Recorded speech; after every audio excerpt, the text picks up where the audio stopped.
I don't remember that much. Let me tell you that much. It was because you were hanging out with strippers. We were talking. No, sorry. Yeah, like people who hang out on the strip. Right. Yeah. We all hung out on the strip. Strippers. That's what we've been talking about. Me and my buddy, we making all of this money. Yeah, I know it's rude to be bragging. They never catching us slacking. Me and my buddy. All right, guys, welcome back. Table One Podcast, co-host Art Parman, other co-host Justin Young, and very special guest Jeff Madsen's with us today. Hello. Yeah. I mean, our audience is going nuts, like literally. Yeah. Oh my God. Wow. This chick wants my number after the show. That's the only one. She's 10. Jeez, yeah. Man. Easy. Okay. I don't have my glasses on. It's fine. I don't own glasses, but we're good. It's okay. All right. Cheers. Cheers. That's a good way to kick it off. I don't think I've drank beer on a podcast before. Actually, just kind of sad. That is sad. What kind of podcast have you been on? Like just lame ones. Yeah. My God. Like, shout out to the lame podcast. Name names for all the bad ones out there. They might click away. Come on. But this is a podcast that you get a beer sponsorship. I think we were talking about that a little bit. Like, I mean, look at this. I mean, if we're not the picture of beer sponsors, I don't know what is. Yeah. 6-pack right here. What is it? It's not a beer belly. It's a fuel tank for a large sex machine. Is that what it's called? I think that's right. We do appreciate you watching every one of our episodes, but just in case you haven't, normally we just take the viewership back a little bit to your tiny little Madsen, and kind of see how you chose this dumb, stupid world of gambling. So, tell me about your child a little bit. Like literally before poker, just when I was a young boy. Yeah, what changed you? What changed me? I think the poker journey, probably just my generation, like Nintendo and like the gaming generation. I think like the first memory of gaming was like getting my Nintendo at 5 and like being super obsessed and competitive and trying to beat Mario. I think that was probably the very start. And then we played a lot of board games. But yeah, I grew up in Los Angeles, California. And yeah, I think growing up, it was just being super competitive, super into games, probably being a little bit of a outcast or different, maybe on the spectrum. Who knows? That kind of thing.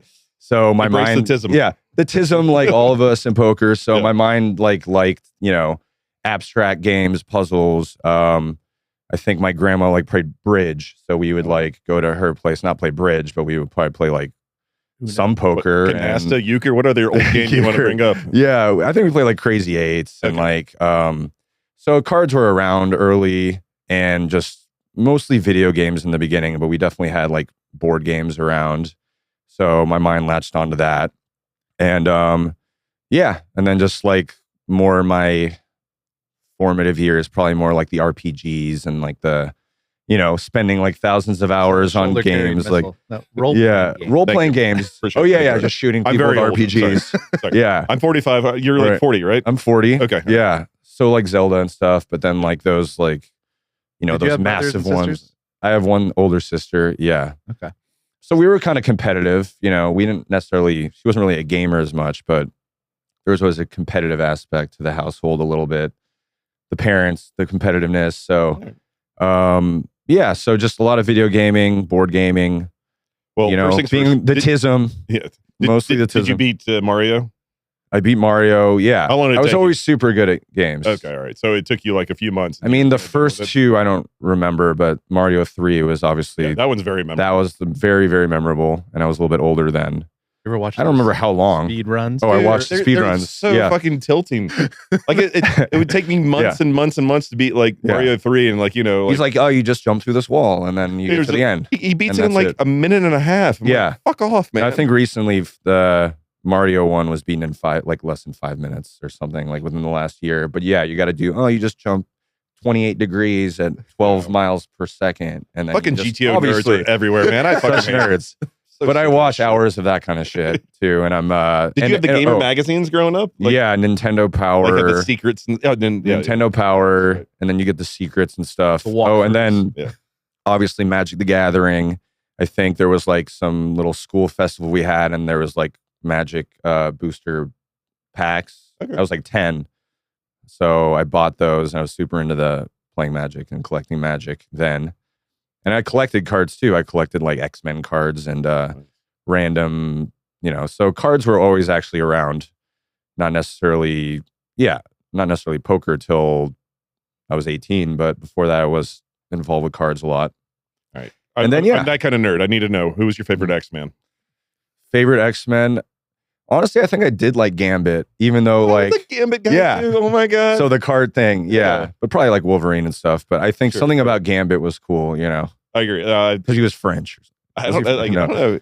He almost got Jean Grey. I mean, he was a boss. Yeah. Now that I look back, like a lot of cards were involved in my life. Sorry guys, so. This is for me only. I think she's hot. Who played her in the first movies?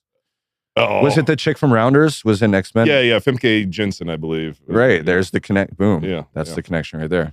Wow. So a lot of cards and gaming. And then obviously when I turned 18, 2003, someone named Chris Moneymaker won the main event. And then my friends were already super into gaming and stuff. And we saw that. And then we just started playing, our little $5 home games and stuff. Was the college in the picture for that time? Yeah. So he won, and that was the summer before college. Okay. And then we got super into it. And then I went to UC Santa Barbara.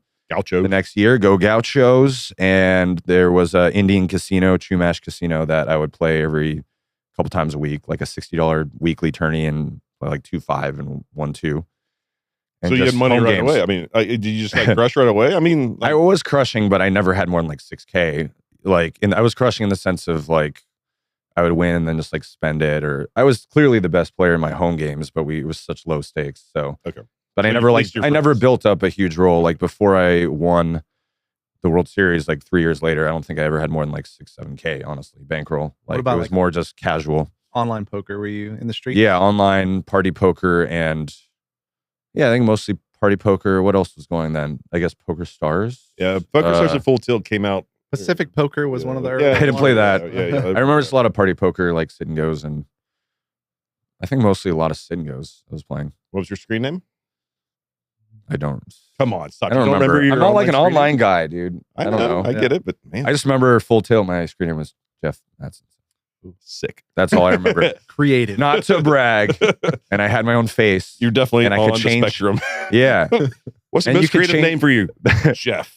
Well, let me think of something really creative. But yeah, the avatar, you could change the expressions. Why don't they do that now? Some bullshit these days. It is some bullshit. Bring Full Tilt back. What did they ever do to? I forget did something happen? We'll get into that. Now we can sling shit at people. That's kind of fun. Yeah, that's true. That is fun. Yeah, you can do the weird like my WSOP screen, whatever that face is. Flingleberry. Just like a box face, or what is it? I don't know. Yeah. All right, so I don't want to glaze too far or too quickly over like this like 3-year gap where you're in college. What are you going to school for? For film studies. I was always super into.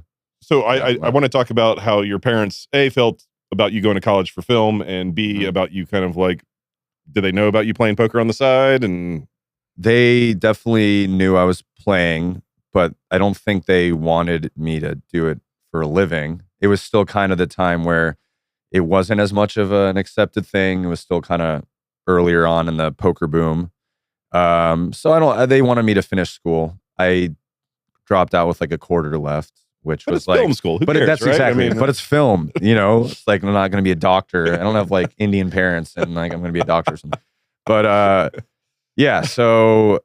film. My sister went to UCSB for film, and from LA, always interested in, maybe directing, writing, and just that craft or whatever. And probably the movies that, being super into movies was a part of me being going to like tells or like the people aspect, psychology, that probably factors in. So they were cool with me, film studies and all that, but the poker, no, there was definitely fights about that, but then I won like a weekly tournament for like 2,000, but that's not, whatever, a few thousand here and there. It's like, whatever. So, but I was like, yeah, I'm going to go to the World Series when I turn 21, and I'm just going to like, I'm going to win. You got to trust me, basically. And they're like, okay, great. Well, sure. But you just drop out though. So like, I mean, it had to been, were you living at home or did you have your own place? No, the World Series was my third year. Okay, so you dropped off. The summer after my third year. I got you. Yeah. So you dropped out because you proved that. Yeah, I went back to college to just be like, hey, get your high fives down. Cool now. Fuck you. Can I have fuck sex you, now? Fuck you. Can Fuck I you. sex or no? And still no sex. So then I was like, Google maybe the Wait, outside what year world. is this? Yeah. So yeah, I made it to like, that was 2006 I won, and I made it to probably like early-ish 2007. All right. Well, let's get into that, because like, you're saying you never really had a bankroll more than like 6,000 or 7,000. Yeah. Yet you go to the World Series a few weeks after you turn 21. Yeah. And you just hop into a Omaha 8 or better tournament that's like what? The 2K tournament or whatever. 2K, 2 or 3K. What the fuck, man? Like, what the fuck? Like, that's a weird, third right? of your bankroll on this, like, like, I mean, obviously you understood the rules. I mean, I think so anyway. But like, how do you cut your teeth at like Omaha 8 or better? It is weird for like the young guns, like Omaha High Low, and he's here with all these old guys. I was a poker nerd back in the day, and I remember like what 21-year-old knows how to play Omaha 8 or better? I was very different for that. Like, again, the TISM, like, I just want to play all the games. But reading Super System, that's got Omaha High Low and Stud, and I read a lot of books in the beginning, those first 3 years, because wasn't a lot of like online courses or anything. So yeah, I was just like, oh, cool, these other games. So I immediately learned Stud in Omaha, and I was super into them right away. And there was probably maybe a small like Omaha or Stud cash game at Shumash, maybe. But I think the first time I played Omaha, the misclick, and then you're waiting, and you get 2 cards, and then you're like a third card, right? Yeah, on Party Poker, and then a 4th card, and I'm like, I guess this is my life now. That's right. But I actually put 0 of my bankroll into the World Series because I convinced my parents to let me. Well, my grandparents left me like a college fund, which was pretty big. So I just was like, I just want to take like 10K to the World Series, play like 6-ish events. So I borrowed money to go play, and they were cool. You convince your parents? I know. To borrow 10,000. Well, it was my grandparents. It was my grandparents. So you're begging your grandparents? No, it was their money. So, but yeah, I did convince my parents to let me take from the college fund.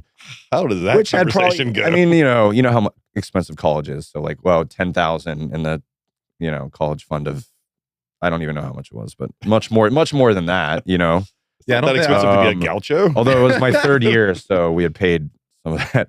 So none of my own bankroll, which is nice. I wasn't like, oh, this is a third of my bankroll. Even though I wanted to win and show them I could do well, it wasn't like my own bankroll. I never had a bankroll, so there was no like fear of being broke. I basically was broke. So I took 10K, and then I was like, yeah, first event, Omaha High Low.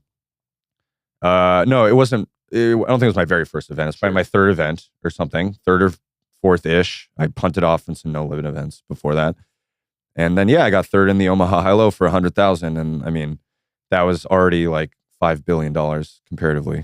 So, oh, yeah. That's it's infinite money. Like, did your parents have a piece? I mean, not like officially, but when I won like 1.5 million that year. I obviously gave them some, but it wasn't like an official, like you get this piece or whatever. They just wanted me to do well. Gotcha. You took them out to Denny's. And, and even them, they probably weren't, they were confident in me, like, even though a little sketched out, but I don't think they thought I would win like 1.5 million in the first 3 weeks or whatever.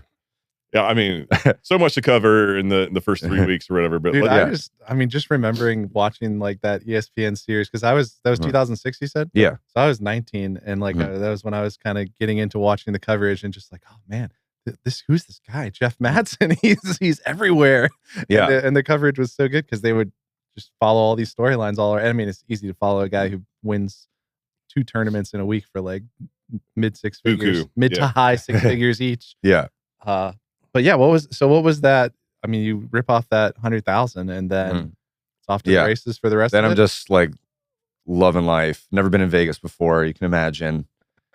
I don't think I was going to strip clubs yet or anything, but I was just like, definitely super feeling like it's a free roll. So now I'm like playing even more hyper aggro in fields that are very different than today. Passive, very. Did you have like a friend group that you? I just went with my one friend from college. Okay. My friend Matt, and we just drove up to Vegas. I think we stayed at Hooters Casino. That was the first place we stayed at. Just off the strip. Yeah, it's not Hooters anymore, but Oyo, or is that the Oyo? I think it still says Hooters, but the symbol is it's like Oyo. Yeah, but that's an owl when you look at the OYO. Okay. It's actually the owl eyes. Do you think that was just laziness or like some branding? They rebranded to like make it more family friendly. Honestly, it's what genius. are Hooters, Mom? It's genius because if you type that online, like it means boobs also. So it does. Okay. Oh, shit. I get it now. It's like it's boobs or an owl. It's the owl eyes or boobs, basically. Yeah. Usually you just do parentheses and then a capital Y and then a parentheses, you know? I don't think I've ever tried to text boobs before in my life. Can you put it on a calculator? Now I can't. Well, have you done boobies? Of course. Yeah. That's easy. Yeah. So we were at Hooters, and then I think when I won, I moved over to the Gold Coast and then the Rio. Gold Coast and Rio. Yeah. It felt like it. I'm like, I can see the casino I'm playing at. You just walked over every time. I just walked over, meditated, walked over. Yeah, the rest was history from there. I was just playing super aggro and super confident and had so much money for 21. All right, guys, going to take a quick break to promote Phenom Poker. A lot of special things are happening. They've added double board bomb pots. Sit and goes is now a thing, so come join us.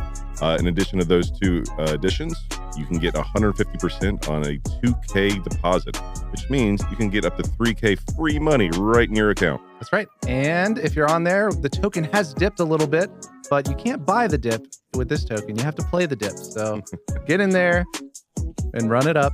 And, 40 cents to 4, down to 3 something, up to the moon. Probably the moon. Diamond hands, guys. It won't moon without you. Those tokens.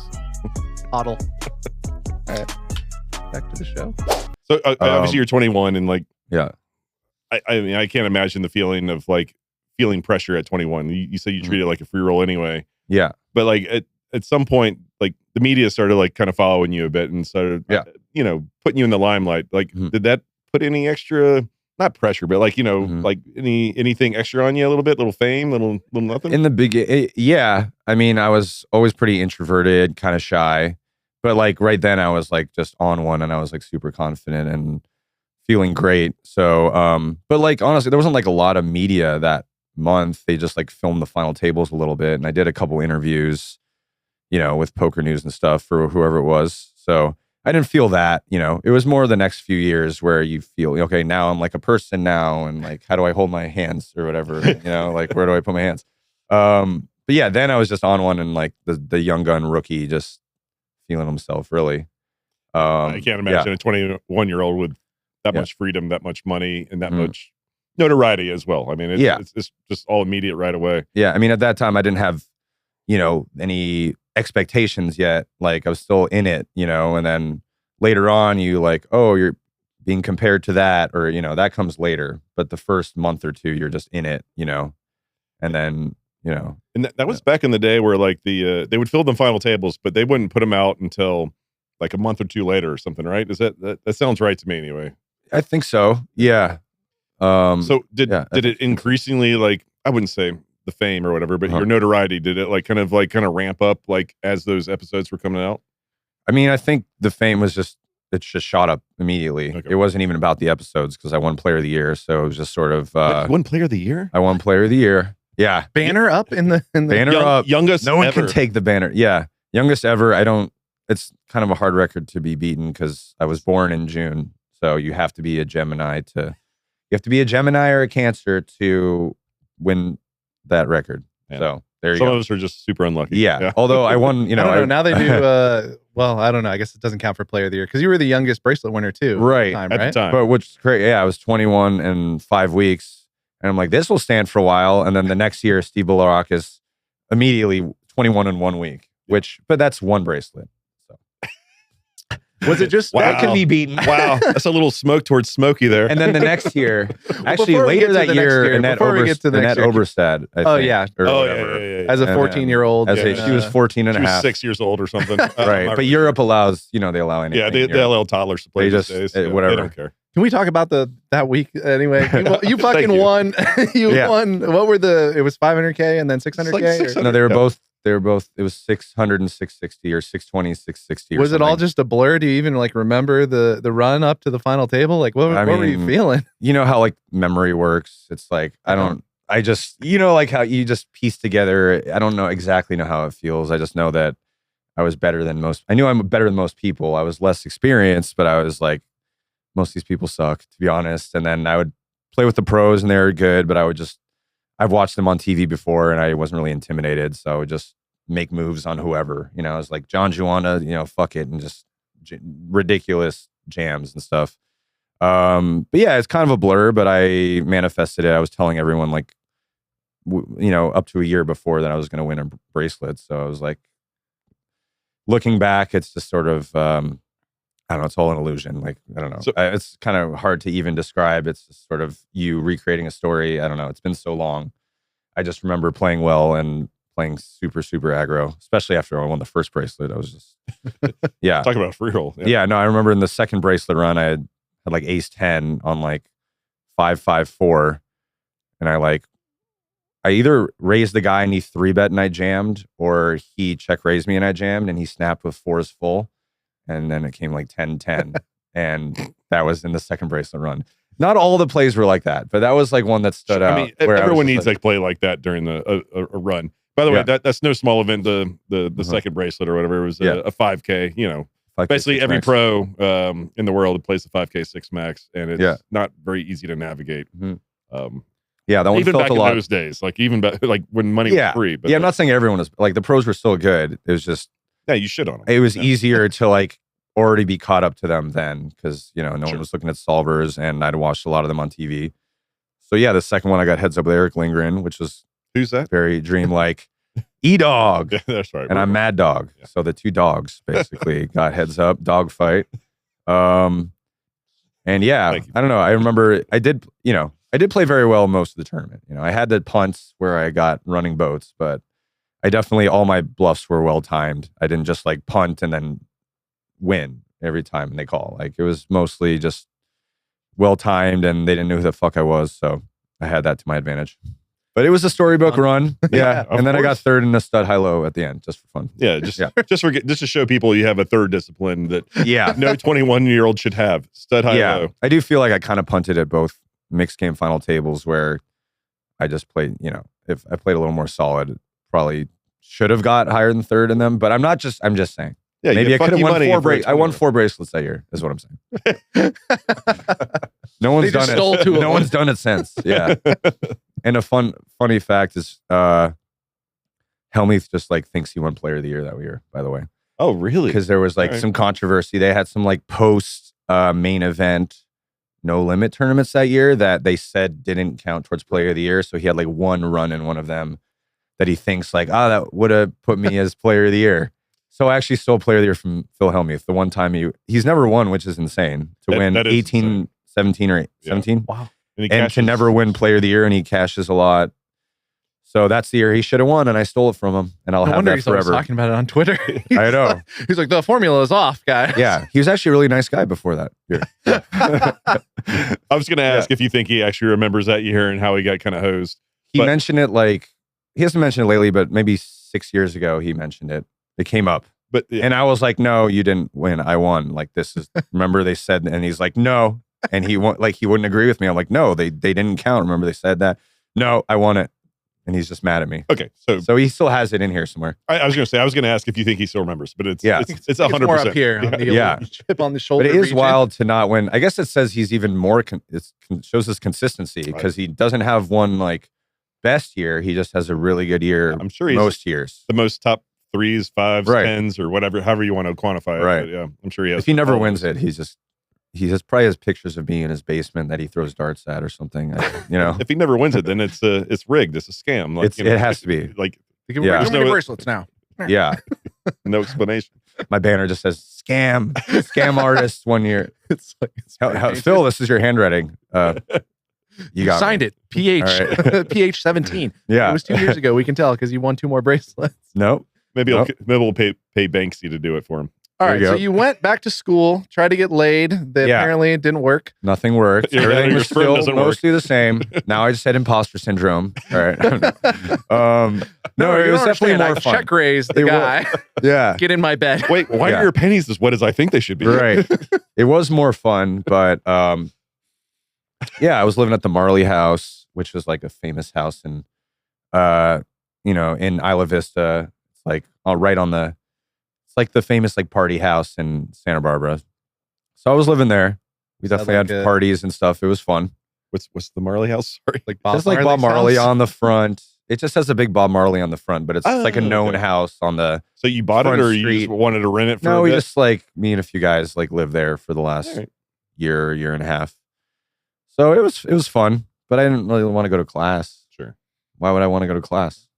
So it's film studies. I can just watch films. You should have been filming me. Yeah, exactly. Yeah. So why did you end up quitting school on the back end then? Like you said, you were only like one semester, one quarter away or whatever. Yeah.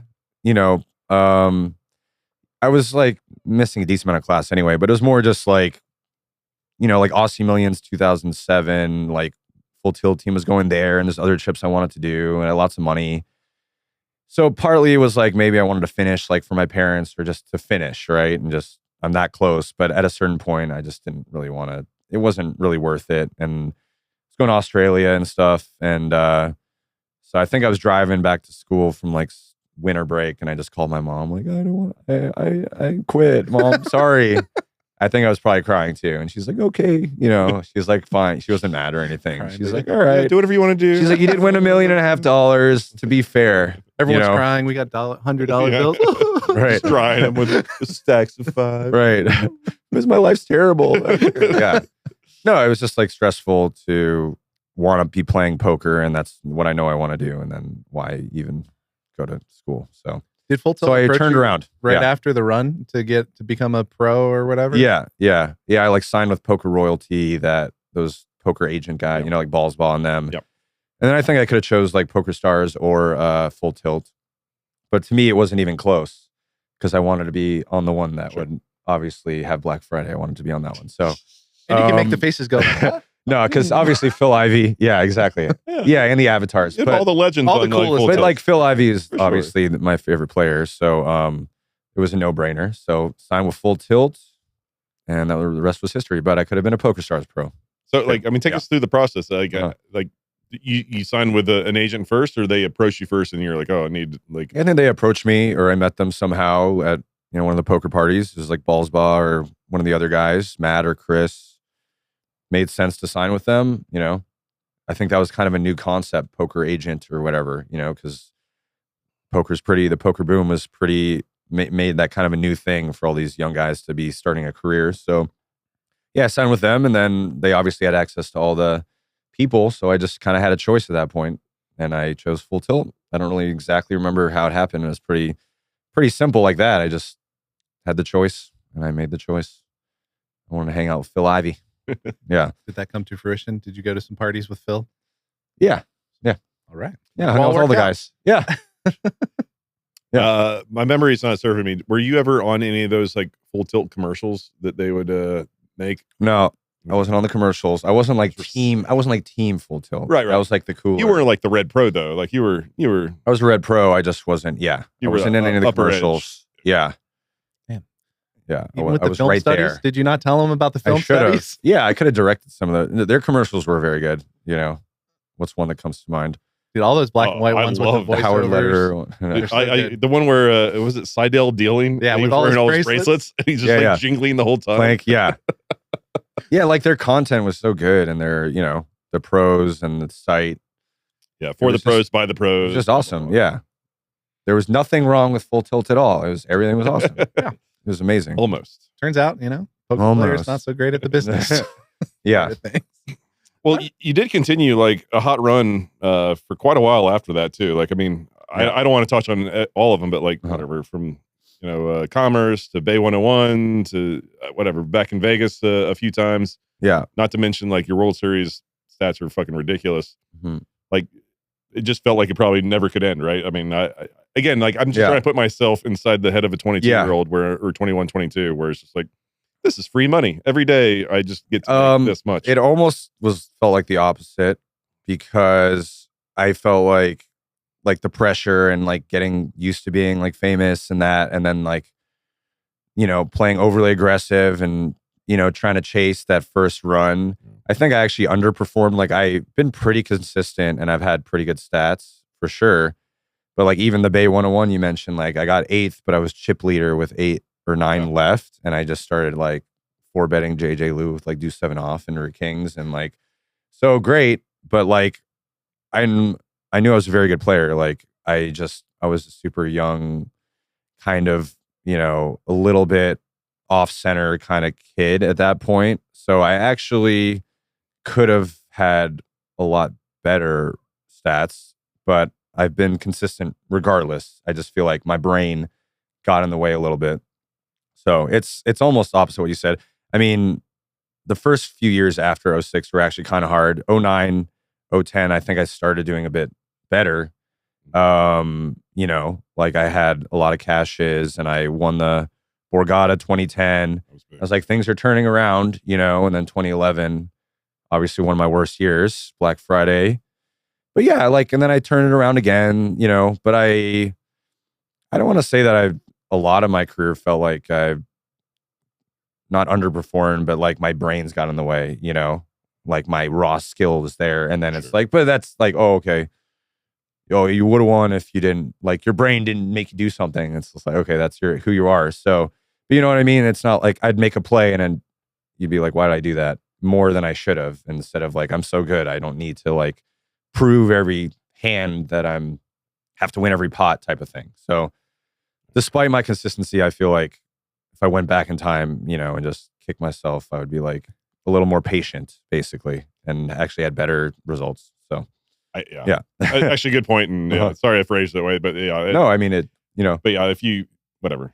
You were complimenting me. I mean, I've had good runs. I just feel like, you know. But no, like you go to a drug dealer and he gives you like the supreme stuff right away. Yeah. And you go back and chase the dragon for fucking like forever. Like it's got to be impossible. It's like, I mean, this is fine, but like, man, remember that first the dragon plus, well, it's like you're a child actor, you know, like you get fame and then you're handed stuff and then you do drugs and then you don't. But like, yeah, it's like a Macaulay Culkin basically. I'm Macaulay Culkin basically. Huh? No, that's a bad character. You have a famous brother? Like that I don't know of. I mean, my dad is Michael Madsen, so there you go. I mean, that's his name. Okay, all right. Yeah, something I didn't find out in my research. Yeah, it's funny. He did used to get like fan mail back in the day that people didn't know where to send it, so we would get Michael Madsen fan mail sometimes, or calls sometimes from like media, like some Italian media was like, "Hey, Michael Madsen," and then sometimes we would play along and just sign the envelope that people sent, and then they think they have Michael Madsen's signature. Did he look like him in the slightest? He actually, you know, he has that little bit of the vibe. Right. Yeah, a little gruff. Could he do an impersonation? He has like that gruff voice. I mean, maybe honestly, if he maybe a free dinner, you know. Yeah, he looks more like him than a random person. Okay. So, you know, yeah. Sometime in that window, you were doing other content too, right? Because you were on Poker Road, was it, or what was Poker Road with Seabach, Gavin, and Seabach was good. It was so good. I love Poker Road because it was just like what time fun was guys that, like and 06 to 010 in that window. That was like probably 06 or 07 to around 2010-ish. I'm not sure how much further than that. Okay. But yeah, we do content. We do that podcast. I think I did like the weather or something. They're like the weather with Mad Dog Madsen, and then a bark like. Rah, rah. I know you did but I was just the young gun of the crew, and Gavin and Lane were like the first like older mentor guys. Seabach kind of was, but he was still young enough where we're kind of more like the boys. Imagine having Gavin as a mentor. Like, yeah, a mentor. Yeah. I mean, RIP, but like, we can call it that. Love Gavin. But like you learn a lot from those guys, even though they're like, you know, good, the good type of train wreck, you know, like that's right. They taught me how to have fun. You know, they taught me how to prop bet. They taught me how to, we did a lot of prop bets. That was my issue was in 07. I was gambling really big and, Bets or like prop bets? Like that Australia trip, I think we were playing like 1,000 a point Chinese or something. Jesus Christ. Just writing on a piece of paper. Sure. Felt like nothing. Just want to be cool, you know. That was before open face. So I made some mistakes there. And I had no backers for the first few years. Like I should have sold some pieces to 25Ks and stuff. I was just firing Chinese poker, blackjack, I guess, spending money at clubs, food. Not strippers. Regular clubs. Regular. Why do you keep bringing that up, man? We haven't nice women once. Oh, I thought you didn't say that. Oh, okay. Nope. Oh, I was just preemptively. I thought you were gonna. Didn't you? Wasn't the one famous prop bet about getting a tattoo of the other guy on you? Yeah, it was like me, Seabach, and Gavin. It's like whoever. Either there was one winner or the loser had to get like the tat. But then like, oh yeah, me and Seabach lost to Gavin, but then like Seabach just bought out. I was like, that wasn't part of the thing. And he gave me like 20K. So I'm like, fuck, I'm not doing it. Oh no, sorry. That was a different bet. There was a tattoo bet. That was the one where we had to wear like a jester costume. Okay. And I did wear the jester costume day one of the main event. So you can Google that. I look super unhappy in a jester costume day one of the main. You're like the worst jester ever. Yeah. That's the one that The Joker's origin story. Oh, sorry, Seabach won that one, and Gavin bought out with Seabach. But then I think Gavin still maybe did one little quick walk in the jester costume, but he didn't play. That wasn't part of it to buy out. But the tattoo thing, I think that was not with me. That was maybe just Seabach and Gavin or something. Oh, so you don't have a tattoo of Gavin on your body? No, I would get one. Okay. I have a, but yeah, I think Gavin lost and he got like a, Gavin got the JS, which is Joe Seabach, but it's also his mother's initials, Joan Lucky guy. Smith, I think, or something like that. So it was fine. But I would get again, you know. I would have liked to have been a fly on the wall for those negotiations. I don't remember that much. Let me tell you that much. It was because you were hanging out with strippers. We were talking. No, I'm sorry. Yeah. I'm joking. Yeah, like people who hang out on the strip. Right. Yeah. We all hung out on the strip. Strippers. That's what we've been talking about. But I have a cool Gavin won WPT Player of the Year, and then like Poker Royalty got him like a portrait that's painted, but he looks kind of grotesque in it, so it's kind of humorous, but it does capture Gavin's essence. Anyway, Lane somehow won the portrait off Gavin some night. Probably no strippers or other things were involved. Lane won the portrait off him, and he had nowhere to put it. So one night, like Lane just brought the portrait to my house when we were hanging out, and I just like hung it up in my poker room. And I'm like, I'll just keep it here, and I'll hold it here.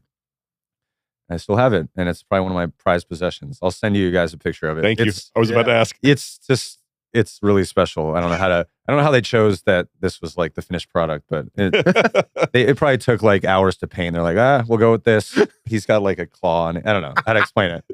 We'll just show it. It does kind of capture his essence. I'm always shocked. Like, I mean, I'm a big sports fan or whatever. Whenever they make a bust of someone or a statue in front of a stadium, sometimes it looks so bad. Like the Cristiano Ronaldo one. Yeah, dude. Yeah. Like, are they doing that on purpose? Like the sculptors secretly like I like Messi better. So like, I think the sculptor's like just somebody's nephew. You know. But like, how do you go to your boss and just be like, huh? Yeah. They're like, perfect. I love it. I love looking. Looks exactly like him. Yeah, I can do it. Fake it till you make it, baby. Yeah. Wasn't the Kobe one, or like one of them was also not great there's or been something? So many bad ones. That's weird. Just redo it, guys. Yeah. Like, is there? We have time. There's a deadline. We didn't start till a day before. Like, come on, it's gonna be there forever. In theory, like, unless they tear them down in the 2042, you know, sports statue riots or whatever. Like the Confederate statues. Now it's like we don't like the Lakers anymore, and down go the statues. But they got to make room for the Austin Reeves statue coming up here soon. Right. Yeah. Sorry, he's on a heater right now, guys. Basketball. I don't know who that is. Sports. LOL sports. Yeah, I did kind of stop watching sports like 6 years ago. Oh. But I watched the Dodgers. I watched the 18-inning game. It's like one of the whole thing. One of the. And I tried. I fell asleep in the 7th. Not the whole thing. We turn it on in the 9th inning. It's like, all right, we're gonna head out after this game, and then we just never headed out. Right. Is that the voice? You do the voice. That was good. Yeah. All right, we gave up watching sports. Did you give up freestyle rapping? No, I did not do that. No, still a big freestyler. I knew you would bring that up. Yeah, I didn't know that. I got this last year. I got some studio equipment too, so. Apply it to actual music that is on a CD will be coming up. Yeah. Right? Sweet. Fucking love that. Yeah, absolutely. Art sent me a clip of what year was it? Like 2008 or 9? I don't know the year. It was a blogfessional during the World Series. I used to just do like I know Poker Road. I would just do like it was random little Mom raps. Spaghetti from Eminem. That's all I know. My name is Yeah, I probably can't even put it in here because they'll like demonetize us for the beat. But I'll put the link. I don't know. Like, I think I have the files on my computer, but I don't know where to like find those now. Maybe you can just go on YouTube or whatever. Yeah. And this might be something for off camera. Yeah. But we have a friend, Paulie G, who's been on sporadically on our show. Would you be interested in a rap battle? Yeah. Or at least just like rap together. Correct. I don't have to. Yeah. You don't have to call them that or anything. And like a battle, those guys they don't freestyle. They write it, right? And then they perform it. Maybe the tiniest bit of freestyling. Okay. And even when they like rappers go on like a rap show and it's like a freestyle, usually it's written, right? Which is kind of like the term freestyle. Like I actually freestyle. I'm actually, whereas most of it is canned. Have you ever made money on your rapping career? No. Okay. Because I haven't really, but I've been getting better. So I think if I put something out like 20 years ago, it'd be good, but not as good as if I put something out next year. Now you don't say check it every other line? Check it. I've got an offer for you right now. I will check it. Oh, check it. Check it. That's why I was saying that. Raise it. Yeah, I'll play a beat right now. Okay. And you can freestyle about. Okay. You can just say a word, and then while I'm rapping, just say other words or whatever. Don't give me a topic. Okay. Just say a word. Right. Yeah. If we'll clip this and we'll put it on Twitter if it gets 100 Only likes. if it's good. Yeah, that's fine. We can cut it off. Sorry, guys. If not. This is take 17 of so awkward of Mom Spaghetti. I'm sorry. Well, it's just us, man. No, I'm just kidding. It's us and our friends. Okay. What's the word? Full tilt. Full tilt. I feel like I'm wearing a kilt. I feel like the milk has been spilled. I feel like I'm on a podcast. I rap fast. I rap past. I smash past everything Madsen says is just that fast. I kick them in there. That ass is okay. Drinking IPA all day until the sun goes away. I'm the sun. I'm the chosen one. Every time I froze you, son, I freeze you and put you in the fridge. What'd you say? I didn't hear the word. The kid just spit. River. Say, that's okay. I deliver the river. I'm the dealer and I'm also the user. I confuse you with other MCs, but no one can do it like me. Obviously, I didn't write this before. There's no one who can do it like just free. Table one. It's not pre-written. Think about the stuff that he's. Oh, he had it. Oh, he's gonna mix it. Oh, that was the pause in the beat. My bad. Damn. Sorry, son. Chilling on table one, spitting a fable. I'm never done. I'm like cleverer, not like Howard Letterer. I'm serving it up, Roger Federer. Watch, I'm messy when I'm kicking the ball. I don't give a fuck. It's nonfiction for y'all. I'm just dropping the diction every time. I'm conscripting every prescription. Every time I'm looking, it's my mission. Okay. Are you tired of playing with players like this? Not this. No. Like this? Or this? Or do you want to play with players like this? Oh, wait, If you like having fun at the poker table, Table 1 is the game for you. We play high stakes, no limit, 100 blinds. And if you want to get into the game, it's actually super easy. We have a website, table1.vegas. You just go to the website, you click get a seat in the game, and fill out the form. It's that easy. It's your name, it's your phone number, it's the date that you're here, and I will personally reach out to you. And it's only $5K minimum buy-in. Run it up at 2.5 and join us. Anyway, Beautiful. something like that. You would beat Paul, I think. But I would love to see it. You think I'd beat him? I think you'd beat him. Yes, I think Paul I wasn't warmed up. And I think Paul would disagree, but like, yeah, you're getting faster and better by the end. yeah, I was going to say, Yeah. Well done. and it's like awkward when it's yeah, no, I with can't non-rappers. imagine. When you're with the rapper, then you're like, why would you say I've that? energy to energy. It wasn't awkward. It was fun. It's fine. All right, good. All right, thank It was- you. it was just wanted fine, it to be fun. Like, It was fun, right? All right. I thought that was pretty good. All right. Oh, it was great. It was fun. All right. I wanted to make sure we got that in there. Thank you, Art. I for sure like 98% knew you guys were going to ask me to rap. So I should have prepared something and been like, what the fuck? Scrabble out with Scrabble. Oh, it's funny you should Yeah. ask. But I was going to I knew I was going to say, throw some words out mid rap, like Well, that was great. Harry Mack style. I honestly had no idea until Art sent me the link this morning. I almost didn't click on it. I was like, I'd rather be surprised, I think. Yeah. All right. This is really good. All right. All right, let's talk about Black Friday. Let's go down the sad times we a little go bit. from I fun know. to- Highs to lows, baby. All right, we gotta That's right. I wasn't involved. we gotta take our viewership down the roller coaster here a Yeah, little of bit. course. Yeah. This isn't a question of like, oh, when did you know? Did everyone know? Blah blah blah. But like, obviously, you're sponsored by Full Tilt. Yeah. They're paying you money. Mhm. Like, and Full Tilt was giving out a shit ton of money back then. I'm not asking how much it was or anything, but like, How much was it? $12 million a year. No. But like, It was a lot. Even for me, that was Yeah. like, I played maybe a third of my income came from online. It was a huge deal for me. Like, I was very depressed.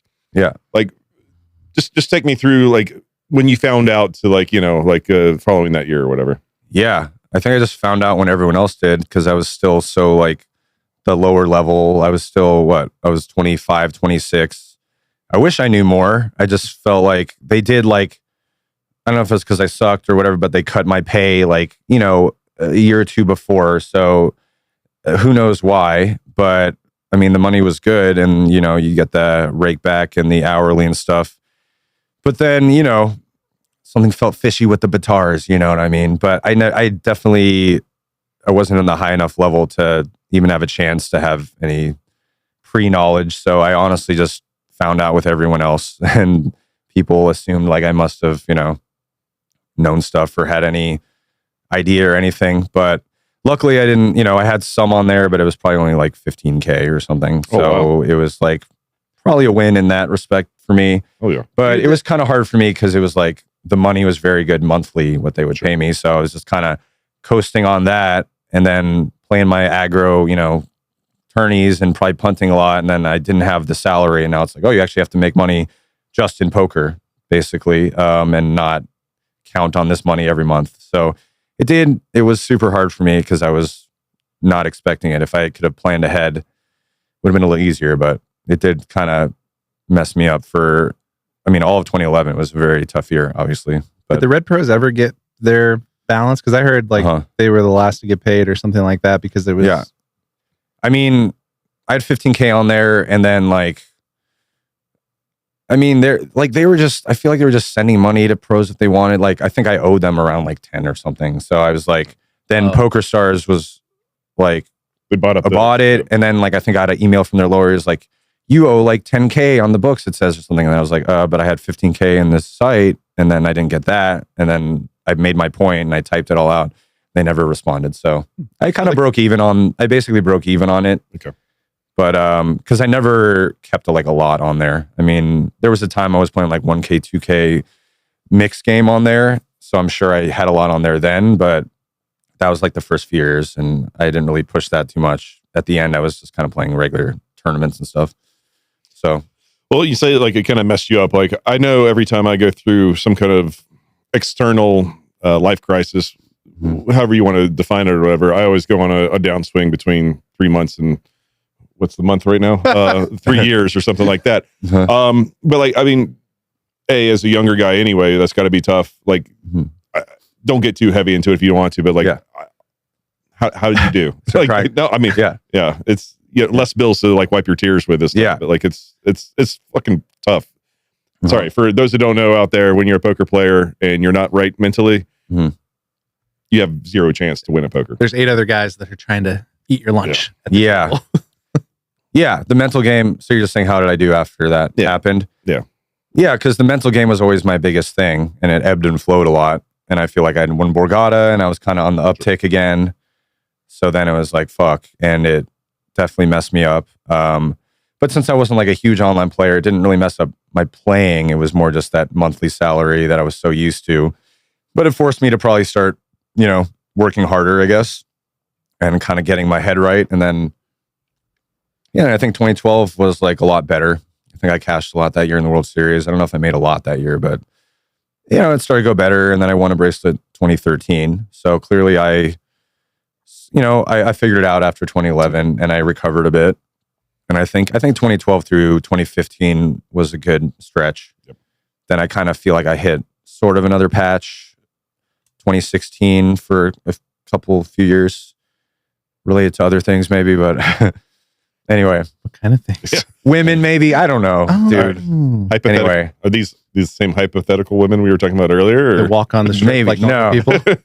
No, I mean, I never really had like, but it's just a mental game. Like you have to focus. Doesn't matter if, I never really had like an extended girlfriend or anything much in my life. And anyway, but it was all good times. I think I was just a little distracted or whatever. And, I did get married and divorced, and that's always tough or whatever. But it wasn't like bad or anything. I just, I probably gave a lot of my energy to that and was distracting.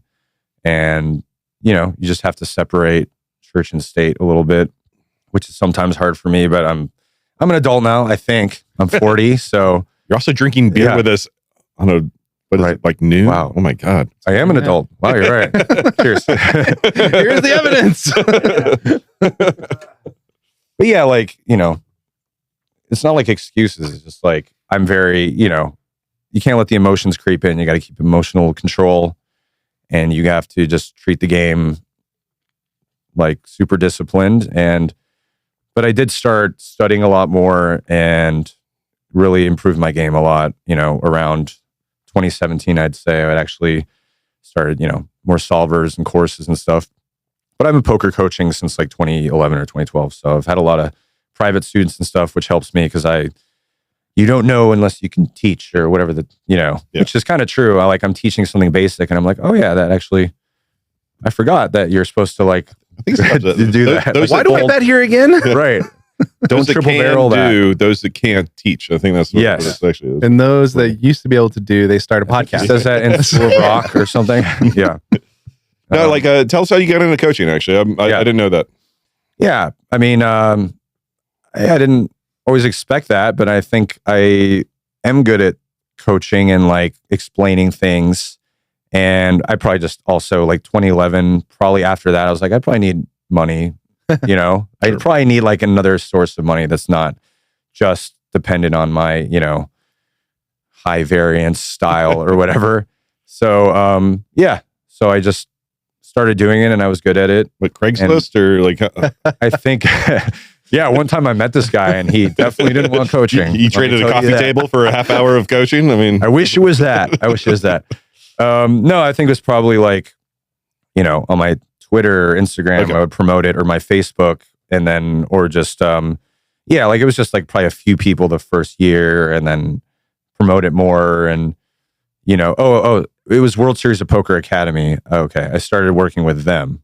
Right. I don't think I had private students before that. Actually, I just got that job, and, that was it's not a thing anymore, but we would do seminars with, I remember that, maybe 30 to 100, or I remember one time, 300 people in the crowd.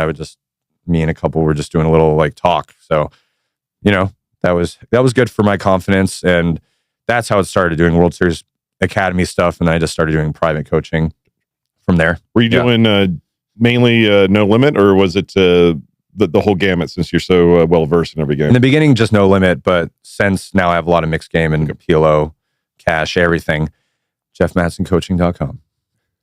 No, that's actually, I don't have a site. Sorry. Jeff Madsen Coaching at gmail.com. I have an email. I don't need a site. Yeah. Because I'm not like Jonathan Little. I'm not posting daily videos. I'm just private coaching. I'm not publicly sharing any information. You have to pay me to get a private, I don't need to give secrets away publicly. You have to pay me for private coaching. Well, sounds like a stripper. All right. Yes. And those domain names. Yep. People who hang out on the strip. Exactly. Yeah. Looking for coaching or dancing. But yeah, I've coached hundreds of students privately at this point, and right now I have mixed game, PLO, and No Limit students. Yeah. Cool. I might actually hit you up later. There you go. Yeah, you don't know that certain mixed games? No, I do, but the last year I've really been diving just to try to kind of reinvigorate my poker mind a little bit. I've been trying to get back into PLO 5-6 or 4-5-6 card, and then all the mixed games as well, everything Archie, Drama Ha, all the stuff. They're so fun. Yeah, it's just good for my brain. Exactly. You just play No Limit your whole life. And you're sitting there looking at a Euro, just staring at the board for 3 minutes. Whatever. I've looked down. To be fair, I do that too. But I know, but but I'm not Euro. So. I've looked down a Jack 9 suited enough times, facing a 3-bet, nothing really gets it going or whatever. But when you mix in Archie, you get fucking ace, deuce 4, 8, and I'm just fuck, what do we do? Again. It's I just played a game called 49 or something, where you add up the cards in your hand for half, and then you also play. Oh shit! I've heard of that game. I haven't played it yet. But sweet, yeah. I like that kind of stuff because I just I'm a kind of jack of all trades. I just like playing different games, and so I've been playing Omaha and Stud since 18. So that's pretty rare for people around that era, my age. So I hope a lot of people email you. Yep, Jeff Madsen Coaching at gmail.com. At gmail.com. I don't have a website. He needs a website. Yeah. Well, maybe between now and when it comes out, you can grab the domain. Yeah. Someone just bought it. Fuck. It just forwards to your Gmail. It's type the email here. Yeah, but even Jonathan Little was one time oh yeah, you should teach me mixed games. But then I said, you want to learn? He's like, I'm busy. But he did say that. Got some free time. That should be your website. Sort of endorsed by Jonathan Little's almost poker coach. He said maybe, but I'm busy. Right. Yeah. It's true.com. They just took that domain too. Fuck, dude. Stop saying all our domains that we want. Damn it. Yeah. All right. Well, let's start talking about the post the last slump or whatever. It was 2017. You said you got started studying more and like relearning the game, I guess, or learning the game. I don't know. Like, I don't. It's tough to say. Like, someone that got into it as old as we are, like, you know, I feel like you have to constantly have to like relearn the game every 2 or 3 years. But right. Well, it's like, are you relearning it or are you just learning it because the math has always been there? It's like, do you just invent math or the math has always been there? But it is kind of. I'm pretty sure the math has always been there. Right. But yeah, it's just more that aspect. Because I'm still like an instinct kind of feel player, and I'm very good at like live tell kind of player. And I'm obviously, you're always exploiting at the table. No one's like playing GTO. They just study it and then they try to make some GTO plays, but everyone's exploitable technically. Like, no one's a robot completely. And even if you do play perfectly GTO, it's not necessarily the winningest strategy. It's just a strategy that can't lose technically. But if you're three-handed, then a third player making mistakes can actually take EV from you, even if you are playing GTO. So there's like, I don't play GTO. I just have studied a lot now. I know all this stuff, but I still mix the feel and the instinct and just my, exploit stuff. I was just going to say on the GTO tangent, did you guys see the Grok is going to play Phil Galfond, heads up 100-200 PLO? For 50,000 hands. No way. It was, they were going back and forth on Twitter this morning, and I was like, is this real? Him and Grok? Yeah. I was like, is Grok talking shit? Yeah, he was talking shit. He was like, I would beat him because of my GTO strategies or something like that. That's interesting. I feel like Galfond has to win, right? Like, that's what he said. And Galfond can't use the solver or anything. Yeah, I don't know. They're doing $1 million on the side. Because if he does, they just break even forever, right? Yeah. Yeah. And he plays for 5 years. Maybe that seems like an interesting bet. But that is cool. I like that. Galfond 100%. That's like the new age, thing like where like that's that's like the modern one, right? Because has someone played Grok or something like that in the modern era and something like that could be nonsense like Real Ag. We had that Liberatus or whatever where it was heads up no limit with like Doug Polk and like 3 other guys, and that thing eventually came out ahead. Yeah. But like, I don't know, PLO just right off the rip. I don't know, maybe it's more mathematical since there's 4 cards, so maybe it's okay. Very interesting. I'm curious. It's probably more randomized than like a human, but like. Yeah. Randomized, I don't think means better. Yeah. I mean, I guess it can't tilt. But if it's GTO, it can't be beaten long term, but it can be beaten in this. They should play it on Phenom where you could lose to the rake.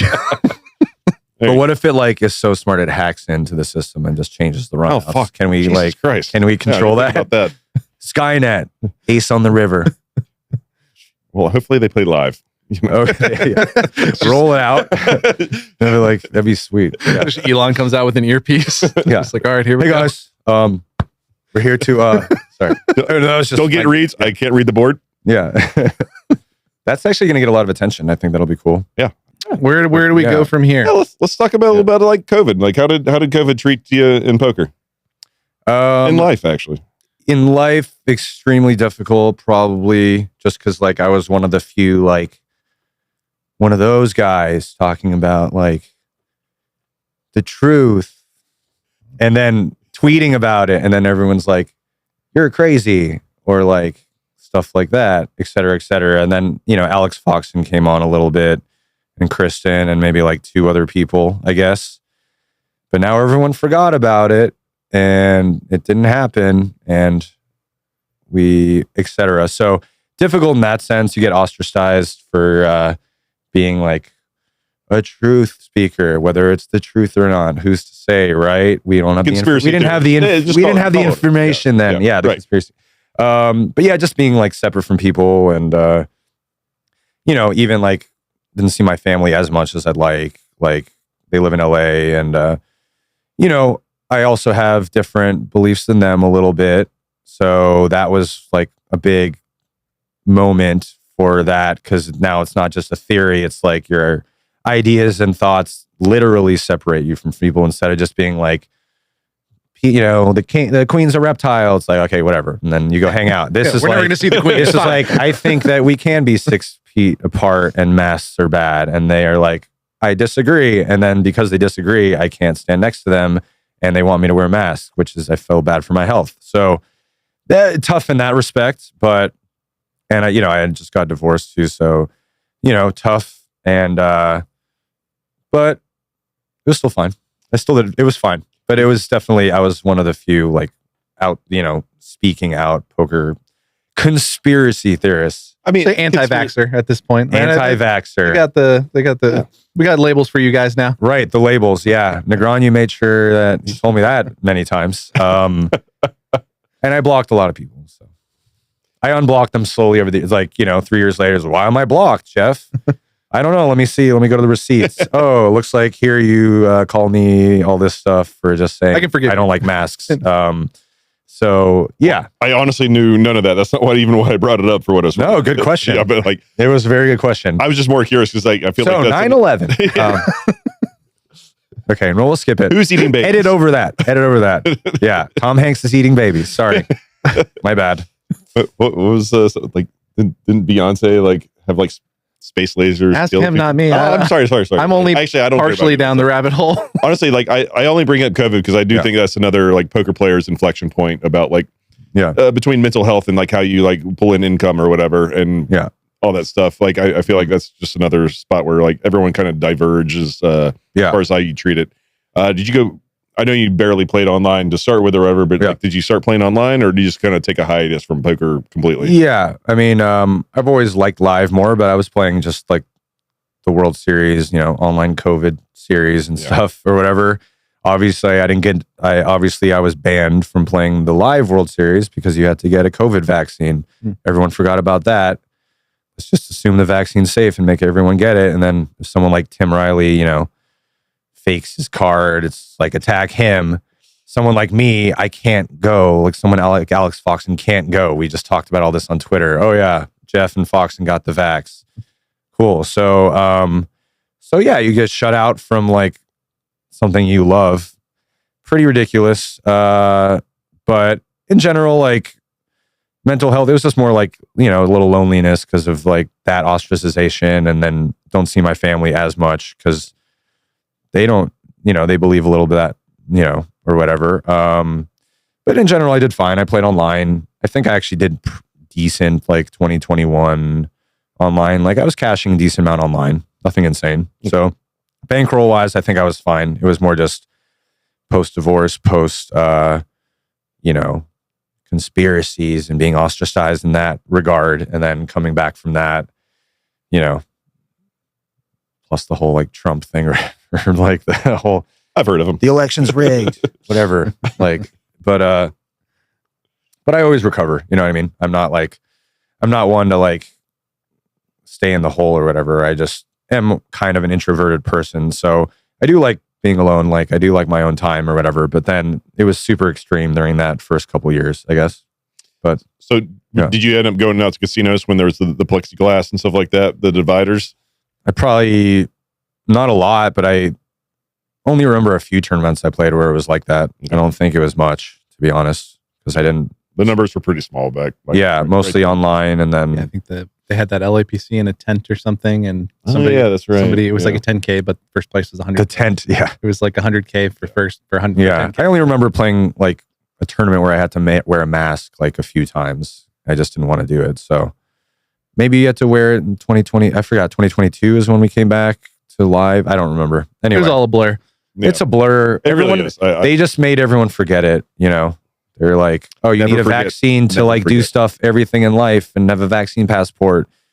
Just kidding. We forgot about everything, and now let's not look at the health studies or anything. And COVID was my favorite Everything's time, fine. By the way, I love COVID. I really enjoyed being at home. I just like pounded Coronas and played online poker, and then hung out with the family. So I mean, I was like newly divorced and separated from them, so we were all happy to be home. We're a bunch of in homebodies. Well, I always stayed at home anyway, but I chose to instead of like kind of feeling like stuck there more. So, but yeah, we recovered again.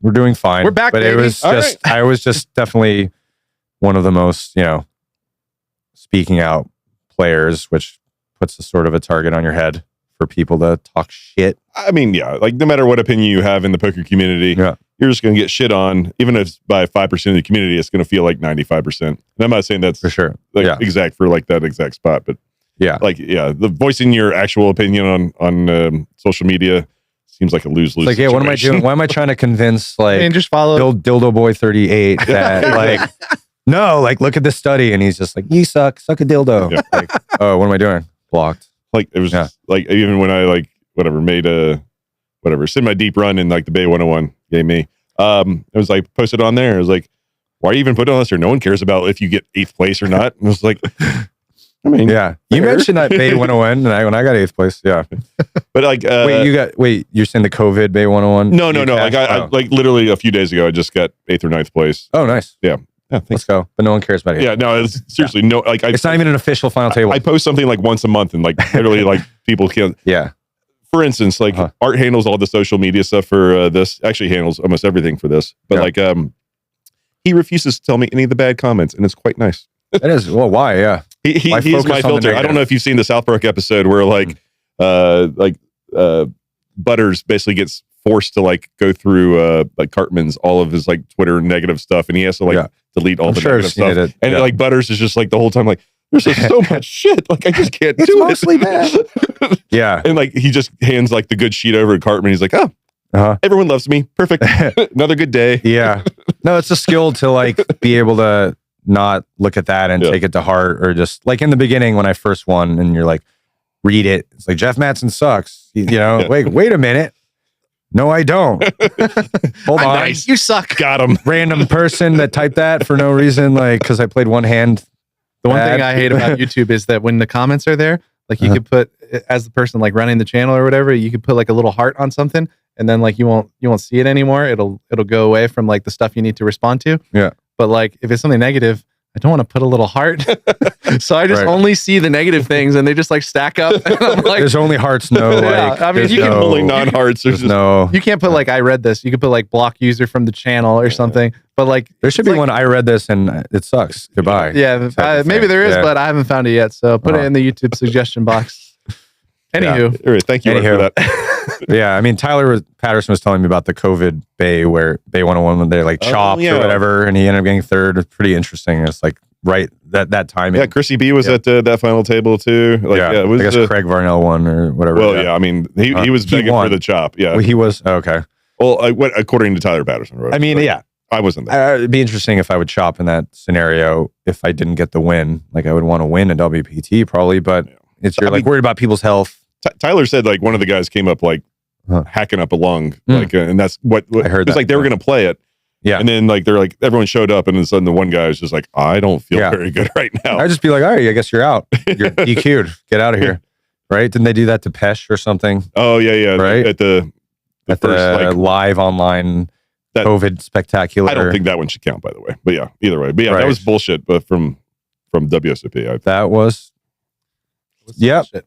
A couple things. I love World Series, but there's been some bullshit too. I mean, it's just like a blob. It's just an entity. It's not like when I say that, I'm talking to anyone. Yeah, no, exactly. You can't hurt anyone's feelings. It doesn't have feelings. It doesn't have feelings. It's like Grok. Yes, I do. It comes up right here. Yes, I do, Jeff, and I will defeat you too in PLO. If you don't drive a Tesla, it'll crash you, I think. I don't. No, I actually am like, I'm not like actually worried about that, but I don't want like them to have full control of my car if they wanted to. Elon's just like, stop all cars. Like he could. What if the grid goes down and then I'm in my 1982, whatever, so name a car. You're just weaving through all the Teslas. Blasting like, just Guns N' Roses or something. Like, I don't know. That's great. Yeah. I don't know. I'm kind of technophobic in a way where I'm just like, I'm still new age, but like I'm the older new age where I'm not super into AI. Like it's a little too good. We use it sometimes to like game night. We'll be like, all right, let's ask Nova, like, who goes first? And then you can ask anything. She answers immediately. She remembers everything you've told her. She's funny. She's witty. You could just say anything. And it's like, I like talking to this chick. It's great. It's weird. That movie, Her, or whatever. It is. Joaquin Phoenix. It is. Yeah. Did you know Her in Lost in Translation was Sofia Coppola? And anyway, it was the two directors, the same love story from two different sides. Her and Lost in Translation. Actually, yeah, okay. I can Now you know. Right. Anyway, thank you for that. Whoever film fell out. I just saw this like 2 days ago, so I felt like re-spitting it out. Anyway, and Scarlett Johansson is the love interest in both. That is true. There you go. That I did. Boom. Movie time after this podcast, guys. You definitely shouldn't have dropped out of film college. Film college thing, whatever. Yeah. Film studies. I'm sorry. Right. All right, let's talk about the last couple of years because, I mean, whatever. Post-COVID, poker kind of boomed again a little bit. Like, I know there's a lot more information out there. Like, everyone's gotten better, which is definitely a thing, especially in tournaments. I think it's a little bit more apparent. Yeah. But it doesn't seem to slow you down much. Let's just talk about like the NAPT last year. It was at the Resorts World one. Yeah, Resorts World. Yeah. Still managed to rack up 5.7 million in earnings. These earnings brought to you by cardplayer.com. Is that not right? 7.3. 7.3. Oh, 5.7 was Tony Dunst. 5.7. Jesus Christ. Sorry, I just finished editing it. All right, let's start that part over. Edit this out. No, I want Tony to know that I have more facts. I want Tony to know that I have higher. So hypothetically, if you thought you had more or less tournament winnings than Tony Dunst, what would you say? I would say that, I mean, that's one of my biggest accomplishments. I mean, he's a great player. He talks on TV about poker like he knows what's up. But I mean, you can basically flip his and that's mine. Like, it's just, we love you though, Tony. According to cardplayer.com, and we love cardplayer.com here, you have over $7.3 million in tournament earnings, which is very impressive. And like something silly, like 430 like cashes. And it's kind of ridiculous. So like, I mean, you know, like we're all old here or whatever, but still that's a very large amassed number of cashes and earnings. Thank you. Like yeah. I mean, I don't play high rollers really. So, you know, I look at that and I'm like, it's good, but you know me, like I have a high standard. So I feel like, oh, it should be higher. It could be higher, but like it could always be higher, you know? But I don't play high rollers. So if I played high rollers, like even if I'm like a medium player in the field, like I'm sure it could easily be like 15 to 25, like not easily, but it doesn't matter. I play what I like to play. And I feel like high rollers seem cool, but it's also this little like, I mean, if you look at look at your results and see, you know, 7 million in earnings, you're like, okay, this guy is a profitable tournament poker player. But like, if you look at some of the people who do play high rollers, and they have 5 to 7 million, they may not buy into it. They may be the spot. I mean, there's a reason why Card Player and Hidden Mob, they don't put your net. You know, I mean, that would be a disaster. Yeah, exactly. It would be a terrible business idea. That'd be bad PR, 100%. Exactly. Everyone's down. What the hell? No, not everyone, but it's like DraftKings puts up a parlay ticket and they're like, but look at how much he's in for.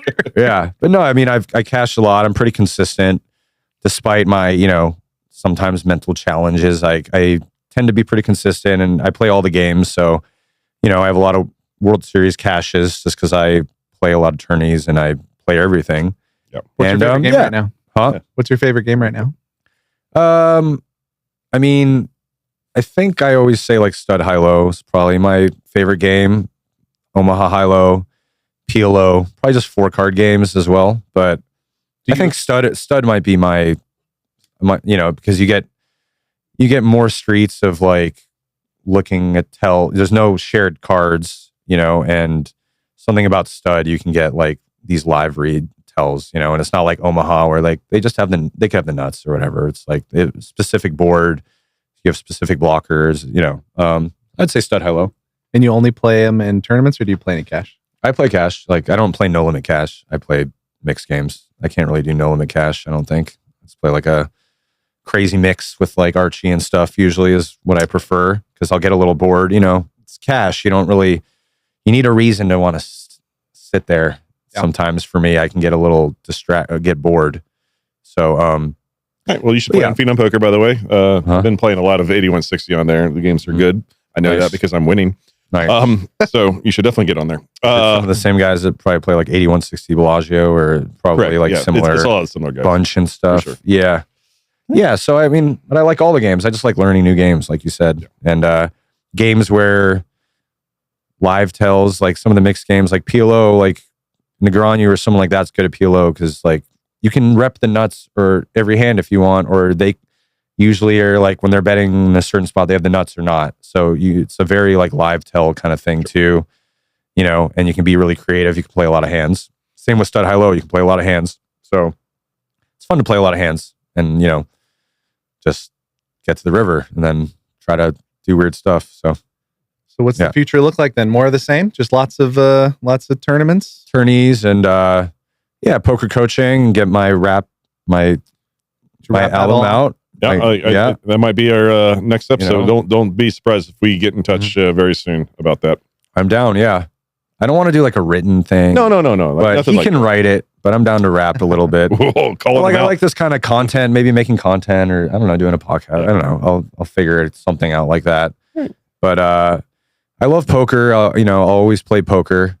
I'm super into board games lately. That's like my newer thing. I've always been into games. Sure. But like the last like 4 years, like I think I might have the biggest, or if not one of the biggest, board game collections of a private. You must have board seen game this collection Instagram in ad Vegas. then. Have you Probably. seen the literally? Yeah. I saw an Instagram ad recently. It was like a LCD screen was the board, and there was like pieces that go on top. Have you seen this? I don't know. Okay, I'll have Justin send it to you. But it's it's like mixing a video game with a board game where the bottom can change and shit. So. That's cool. Yeah.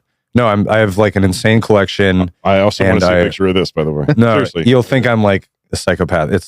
I have like 600 games. So it's probably not many people have more like one person. Well, what's your favorite board game? I was going to say, I mean, we have to ask. I know it can be like, it's all over the, like I have so many, but we obviously play Catan a lot.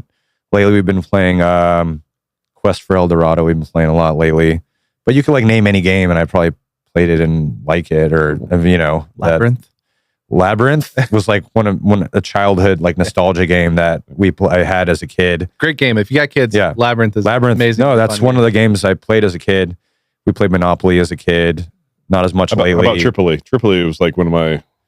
You not know Tripoli? No. Oh, I got him on one. I got him. You actually got me. Is that a game you buy or it's a card game or something? No, it's a board game. Tripoli. It's anytime someone mentions a game I don't have, I just immediately buy it on Amazon. Okay, well you'll find it, and it was my first sense of gambling game that I ever played, board game. Really? And it was a host of like a bunch of different stuff or whatever. But like, I'm not going to bore everyone with the details. And then check out Tripoli. But yeah, and then so the World Series of Board Games is in Vegas every year, and I had never played it, and it was in September, and I was like, I'm going to play it this year, and they announced the 16 games that are going to be in it, and I'm all getting ready for it.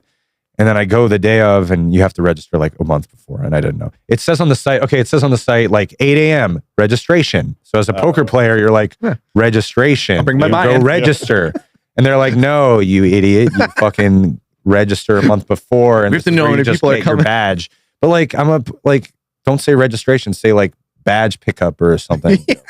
So next September, September, and then, so all right. We have hard set plans. But I could tell you the games that are in it.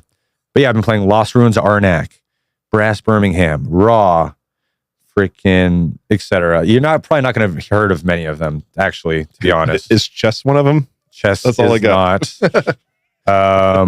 Splendor. I heard that's bad for Acquire. That's an old one. Yeah, you're not going to have heard of most of them. Arc Nova, a couple more. Okay.